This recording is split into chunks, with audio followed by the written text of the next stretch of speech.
গীতায় ভগবান শ্রীকৃষ্ণ বলেন, যদি আপনার বারবার বোঝানোর পরেও কেউ যদি আপনাকে না বোঝার চেষ্টা করে, উল্টে আপনাকে নিয়ে খারাপ কথা বলে, তাহলে তাকে তার মতো ছেড়ে দিন। কারণ সে আপনার থেকে নয়, নিজের ধ্বংস থেকে শিক্ষা নেওয়ার ইচ্ছায় বিশ্বাসী। ভগবান শ্রীকৃষ্ণ বলেন যে আমার লক্ষবার বোঝানোর পরও দুর্যোধন বুঝল না, তাই তাকে ছেড়ে দিল তার মতো করে।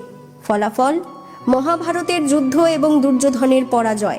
তার নিজের বিনাশের কারণ হলো তার এই কথা না শোনা মনোভাব। তাই আপনি যদি কাউকে কিছু বোঝাতে চান, একবার বোঝান, দুইবার বোঝান। যখন অনেকবার বোঝানোর পরও সে বুঝছে না বা বোঝার চেষ্টা করছে না, তাকে তার অবস্থায় ছেড়ে দিন।